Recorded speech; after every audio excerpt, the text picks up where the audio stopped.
I heard the word with my own ears. It hung in the air of their meticulously modern, gray and white dining room, a space so devoid of personality it felt like a showroom waiting for a family to move in. Old-fashioned, the word didn't thunder. It didn't crack like a whip. It landed softly, a little puff of dust settling on a forgotten heirloom. My daughter-in-law, Karen, said it. She had a way of speaking truths as if they were disposable opinions, easily discarded. She ran a manicured finger along the edge of the table I had spent the last month of my life creating for them. A solid slab of black walnut, book-matched down the center, the grain flowing like a dark river. It's a bit old-fashioned, don't you think, Mark? She said, her voice lilting upwards, turning a statement into a question that required no answer. My son, Mark, stood beside her, his hands in the pockets of his slim-fit chinos. He glanced at the table, then at me, then back at the table. A familiar flicker of discomfort crossed his face, the look of a man caught between two worlds he couldn't quite reconcile. The world of his father, a world of sawdust and calloused hands and things built to last forever, and a world of his wife, a world of minimalist aesthetics and things that were of the moment. It's solid, honey, he offered. It was the best he could do. He was describing a virtue from my world using the vocabulary of his. Solid, sturdy, built. These were words of praise in my workshop. In this room, they sounded like apologies. They meant heavy, clunky, out of place. I didn't say anything. I just stood in the doorway of their dining room, my hands feeling thick and useless at my sides. My knuckles were still stained a faint dark brown from the tung oil I had hand-rubbed into the finish. 5 coats, each one applied, left to cure, then buffed with fine steel wool until the wood had a luster that seemed to glow from within. I remember the day I selected the slabs. Drove 2 hours to a specialty lumberyard run by an old Mennonite man who knew the history of every tree he milled. We talked for an hour about the drought of '88 and how it made for tighter grain in the walnut trees of that era. I chose 2 sister slabs from the same trunk. I wanted the grain to mirror itself perfectly, a testament to its origin. A family tree made into a family table. The joinery was all mortise and tenon, not a single screw or nail in the base. Just wood fitting into wood, a puzzle of strength and precision that would hold for 100 years. My father taught me that. Let the wood do the work, he'd say, his voice thick with a German accent he never quite lost.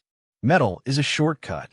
A good joint is a conversation between 2 pieces of wood. A promise. I had spent a month of my life on that promise. 68 years old, with a back that screamed every morning and hands that were starting to stiffen with arthritis.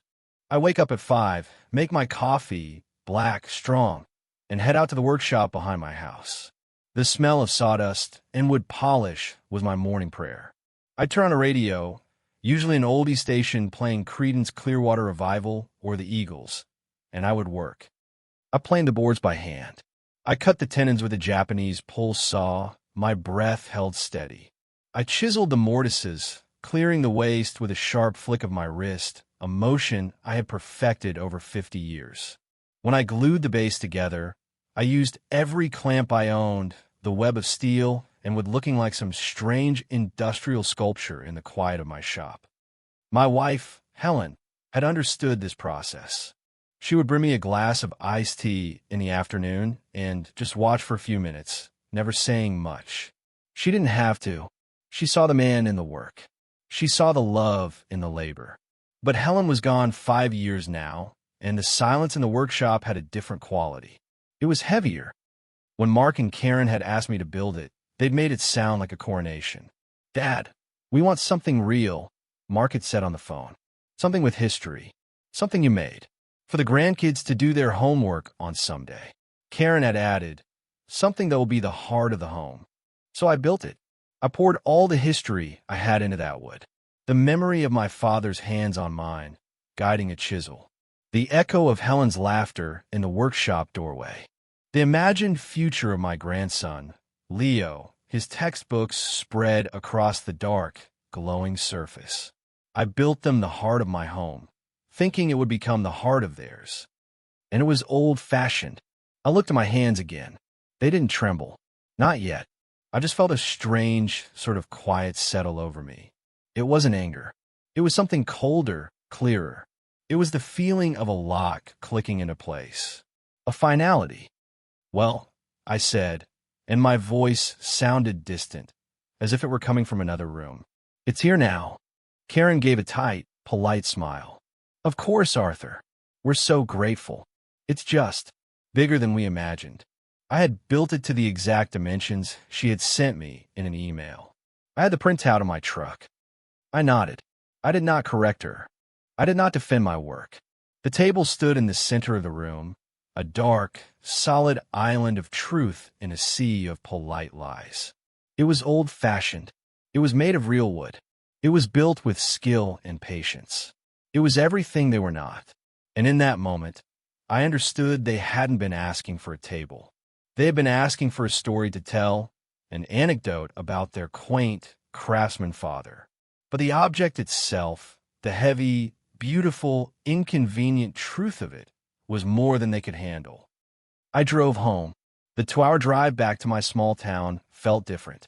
The familiar bends in the road, the way the sun set over the rolling hills.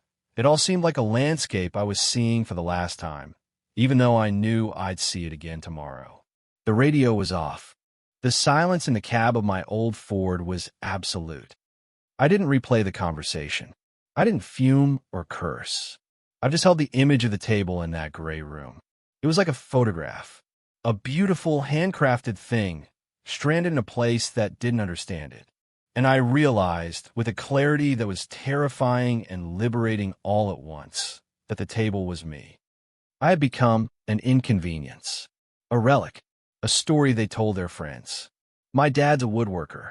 So old school, a curiosity to be indulged, but not integrated into their clean, modern lives. I was the weekend barbecue they invited me to, only to tell me not to man the grill because my methods were outdated. I was the financial advice I offered, patiently explaining the virtues of saving and investing, only to be met with knowing smiles and the silent tapping of a stock trading app on a phone. I was the bearer of tools and skills they would never need, a walking, talking piece of the past they thought was charming, until it got in the way of their present. When I got home, the house was quiet. The air was cool.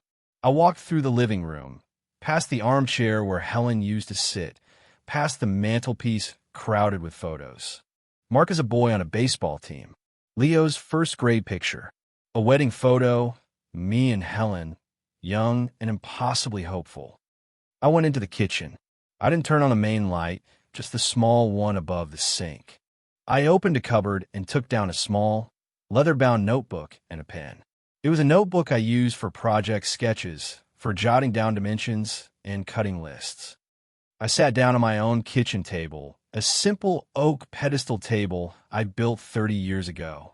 It was scarred with history, a faint burn mark from a hot pan Helen had set down in a hurry, a series of small dents where Mark had hammered a school project together, a tiny, almost invisible carved heart with H+ inside it, something I'd done one quiet anniversary after she was gone. This table was alive with memory. It was not old-fashioned. It was timeless. I opened the notebook to a fresh page. The paper was crisp. The pen felt heavy and purposeful in my hand. At the top of the page, I wrote a single word. Retirement. It wasn't a dream. It was a decision. For years, retirement had been a vague concept, a distant shore. I had my business, Miller and Son Woodworking, even though the son had left for a marketing degree 25 years ago and never looked back. I kept the name out of habit, or maybe hope. The business wasn't just an income. It was who I was. Arthur Miller, the man who could turn a rough slab of timber into a thing of beauty. But tonight, the word retirement meant something else. It didn't mean an ending. It meant an escape. It meant a reclamation. Underneath the word, I started a list. My handwriting was slow and deliberate, the block letters I used for blueprints. 1. Lawyer. Will, POA, trust. 2. Bank. Accounts, assets. 3. Business. Sale. 4. House. 5. Workshop. The list looked stark and brutal under the kitchen light. It was a blueprint for dismantling a life, or perhaps for building a new one. I wasn't sure which. I closed the notebook. I didn't feel sad. I didn't feel angry. I felt a profound and unnerving sense of calm. The kind of calm that comes after a fever breaks. I felt steady. For the first time in a long time, I felt like I was standing on solid ground. What I had chosen, a foundation I had built. The next morning, I woke up before the alarm. The back pain was there, a dull, familiar ache. But something was different. The weight that usually sat on my chest, the low-grade melancholy of a man who lives too much in the past, was gone. I got up, made my coffee, and sat at the kitchen table. I looked at my list. Item number 1, lawyer. I had used the same lawyer for 30 years. George Davies. He handled the incorporation of my business, the purchase of my house, Helen's will. His office was on the town square, above the old pharmacy. It smelled of old paper and leather-bound books. I called him at 9 o'clock sharp. His secretary, a woman who had been there as long as George, answered on the second ring. Davies Law. It's Arthur Miller for Mr. Davies. George got on the line a moment later. His voice was a dry rasp. Arthur, what can I do for you? Another patent for one of your fancy wood joints. Something a little different, George. I need to come in. I'm making some changes. Everything all right? There was a note of professional concern in his voice. Everything is becoming all right, I said. When are you free? I was in his office that afternoon. The same worn leather chairs, the same view of the town square. George leaned back, his hands clasped behind his head. He was a man who had heard every story a small town could produce. Divorce, bankruptcy, bitter inheritance battles. Nothing surprised him. So, he began, what kind of changes are we talking about? I took the notebook from my jacket pocket and opened it to the list. I slid it across the polished surface of his desk. He leaned forward, put on his reading glasses, and read it. He was silent for a full minute. He read the 5 lines as if they were a complex legal document. Then he took his glasses off and looked at me. He didn't ask why. He didn't ask if I was sure. He just nodded slowly. Power of attorney, he said, his voice all business. Mark holds it now, correct? Medical and financial. Correct. And you want to revoke that? Who do you want to assign it to? Or do you want to assign it at all? I don't want to assign it, I said. I'm in sound mind and body. If that changes, the doctors can make the decisions. All right, the will, the house, the business, the savings. Everything to Mark, with a provision for Leo's education. That's the current one, I said. I want to change it. I want to set up a living trust. And I want to change the beneficiary.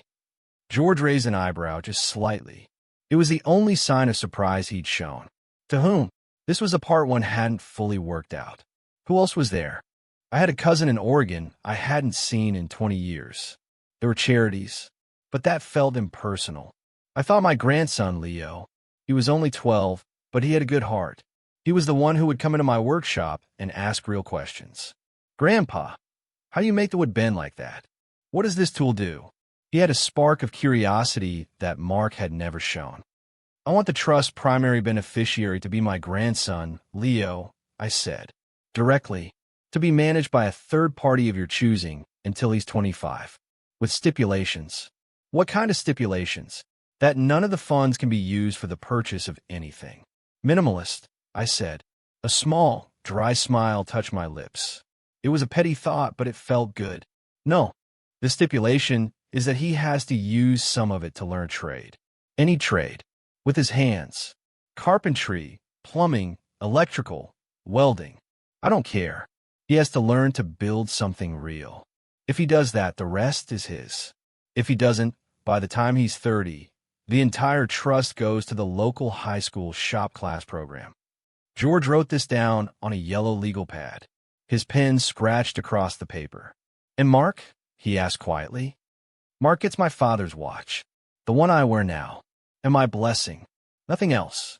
George looked at me again, a long, steady gaze.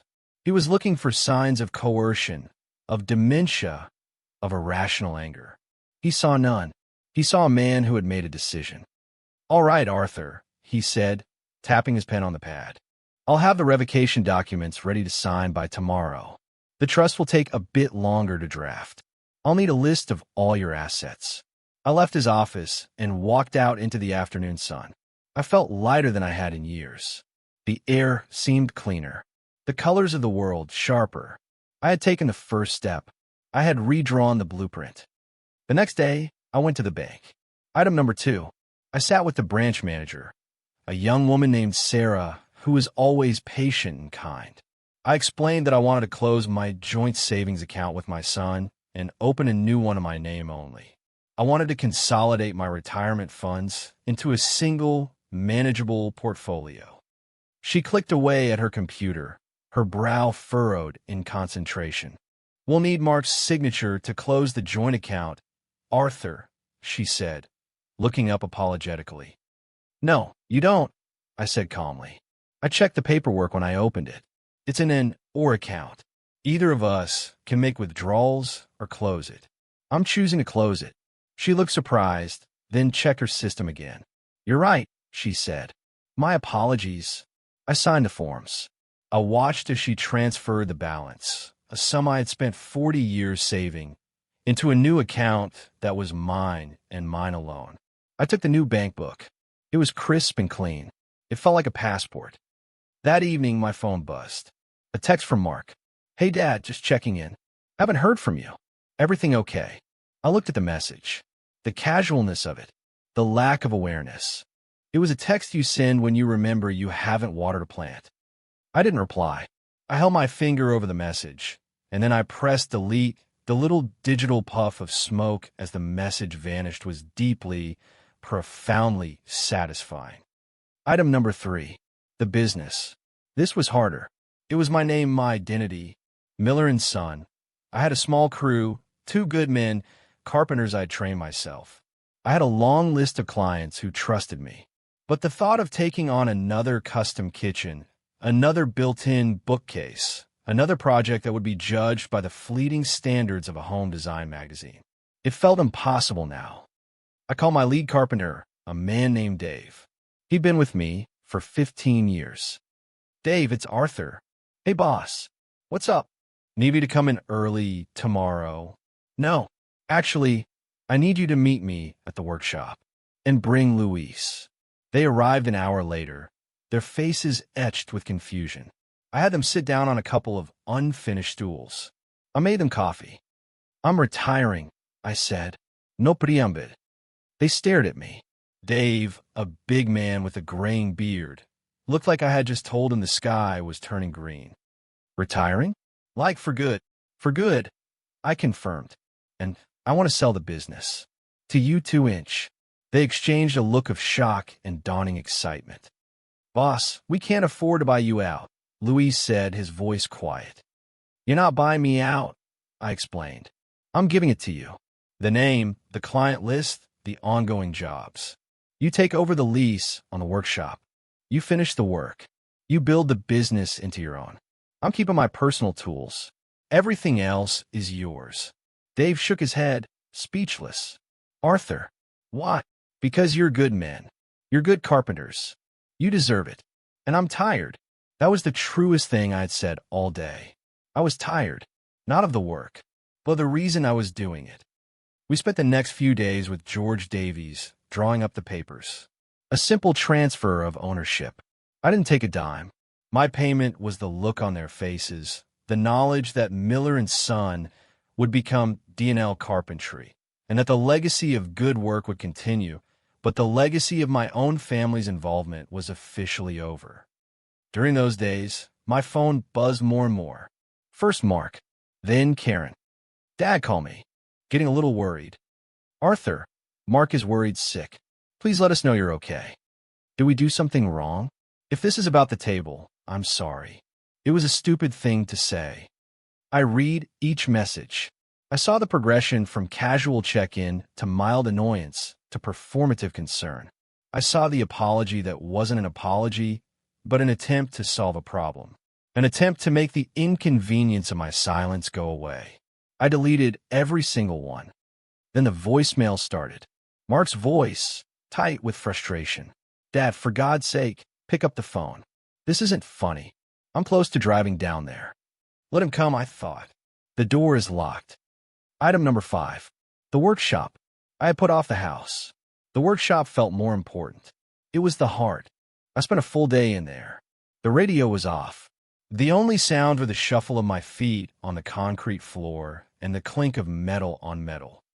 I went through my tool chests, the big, industrial ones that held the tools of my trade, and the old wooden one that had been my father's. It was filled with German-made hand planes, saws with finely carved handles, and chisels that still held an edge like a razor.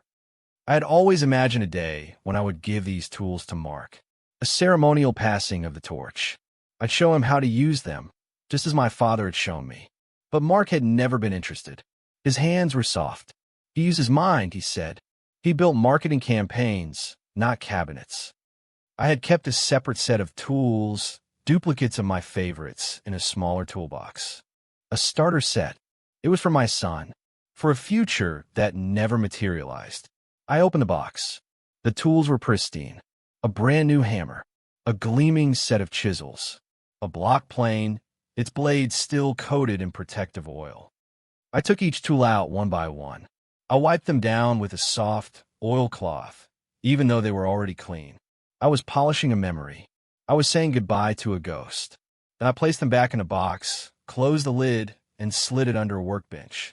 I didn't know what I would do with it, but it was no longer for Mark. Then I started on my own project. The first project in 30 years that wasn't for a client, wasn't for my family, wasn't for money. It was just for me. I found a beautiful piece of cherry wood I had been saving. It had a warm, reddish glow. I decided to build a rocking chair. A simple, elegant design. Someone to sit in on my front porch. The work was different. It was slower, more deliberate. I wasn't working against a deadline. I wasn't trying to impress a client. I was just communing with the wood. I let the grain tell me where to cut. I shaped the arms to fit my own hands.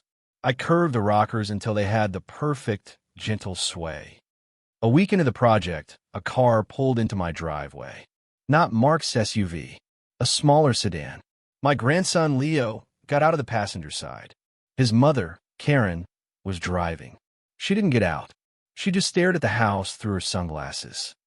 Leo walked tentatively towards the open door of the workshop. He stood on the threshold, silhouetted against the bright afternoon sun. "Grandpa, I'm in here, Leo." He came in, blinking as his eyes adjusted to the dimmer light. He looked around. The workshop was cleaner than he'd ever seen it. The big saws were quiet. The air smelled of cherry wood, a sweet, fruity scent. "What are you doing?" he asked. "Building a chair," I said, not looking up from the spindle I was shaping on the lathe. He watched for a while. The silence between us was comfortable. It always was with Leo. "Mom and Dad are freaking out," he said finally. "I imagine they are. They think you're mad about the table." I switched off the lathe. The sudden silence was profound.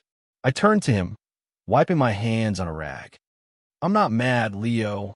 "Then what?" I thought for a moment. How do you explain a lifetime of quiet disappointments to a 12-year-old? How do you explain the feeling of becoming invisible in your own family? You know how you build something with Legos? I began. You spend hours on it. You pick every piece perfectly, and you're proud of it. And then someone comes along and bumps the table, and it's not broken, but a piece is crooked, and you see that they didn't even notice. They just keep walking. He nodded slowly, his eyes wide. "I think so. Your mom and dad. They've been bumping the table for a long time," I said. "The dining table I built. That was just the last time, and I decided I was done fixing it." He was quiet for a long moment.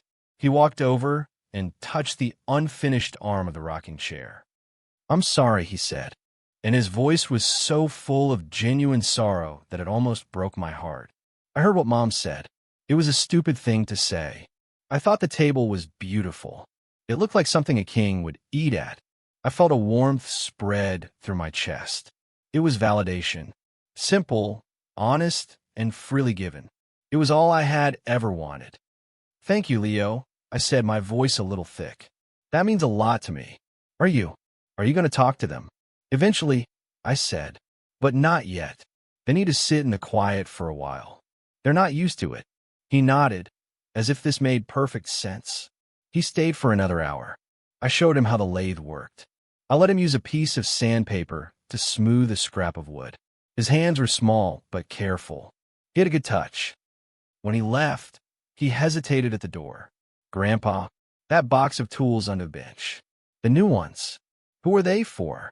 I'm not sure anymore, I said honestly. Can I have them? When I'm older. I looked at him. His earnest face. His genuine interest. I thought of the stipulation in the trust one was building. Learn a trade. Build something real. Yes, Leo, I said. Yes, you can. After he was gone, I walked back into the house and looked at my list. Item number 4. The house. I had lived in this house for 40 years. I had raised my son here. I had loved my wife here. Every corner held a memory. But it was a big house for one man. 3 bedrooms. A big yard that was getting harder to mow. It was a family house, and my family was gone. The next day, I called a realtor, a woman I knew from the local diner. I told her I wanted to sell. I wanted to sell it fully furnished. Everything. The oak table. The worn armchair. The photographs on the mantel. I didn't want to pack. I didn't want to sort through a lifetime of possessions. I just wanted to be done. Where will you go, Arthur? She asked, her voice gentle. I'm going to find a small apartment, I said. 1 bedroom.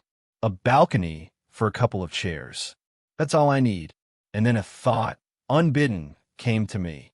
A memory of a travel documentary Helen and I had watched years ago. A place with warm air and the sound of waves. A place where things grew without effort.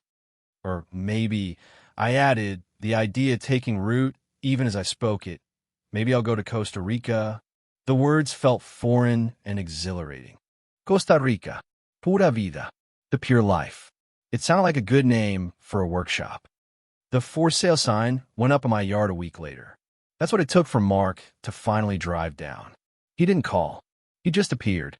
His expensive SUV looked alien parked in my gravel driveway. I was on the front porch. I was sitting in my new rocking chair. It was finished.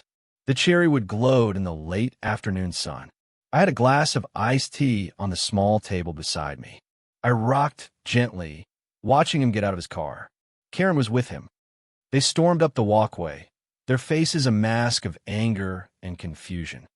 A for sale sign? Mark's voice was sharp, accusatory. You're selling the house? Without even telling me. It's my house, Mark, I said calmly.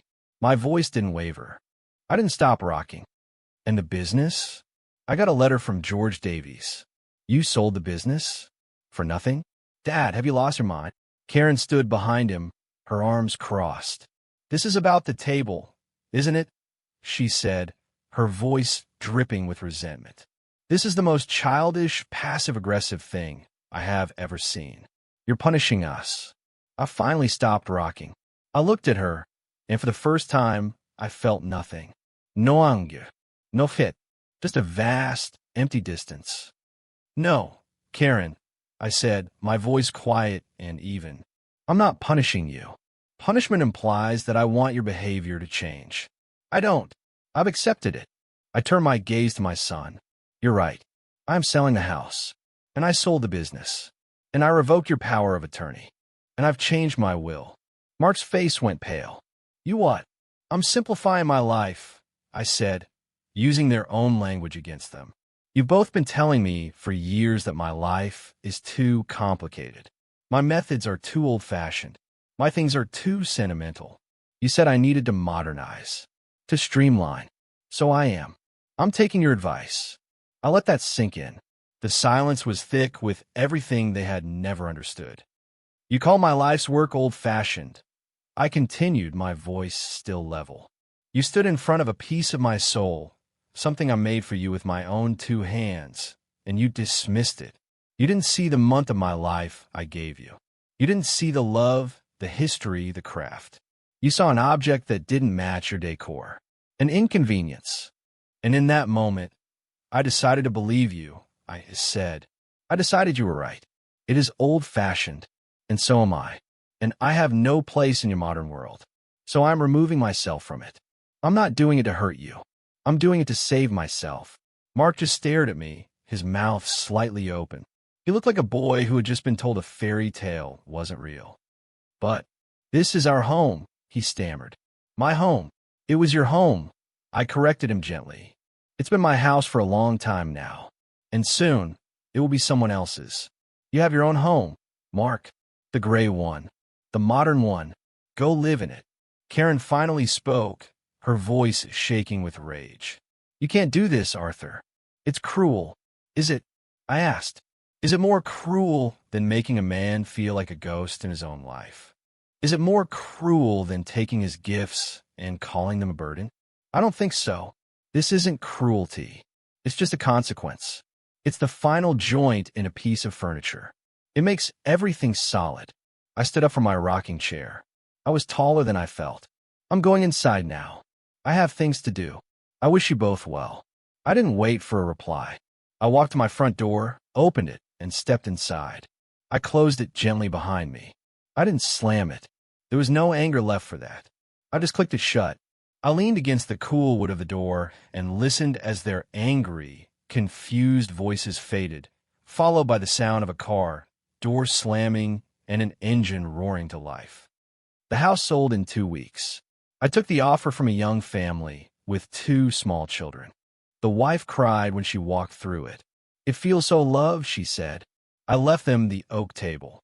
I knew they would understand it. I found a small, new apartment on the other side of town. It had a small balcony that overlooked a park. I moved in with 3 boxes of clothes, my father's watch, a coffee maker, and a leather notebook. I hired a moving company to transport my personal tools and the cherry rocking chair.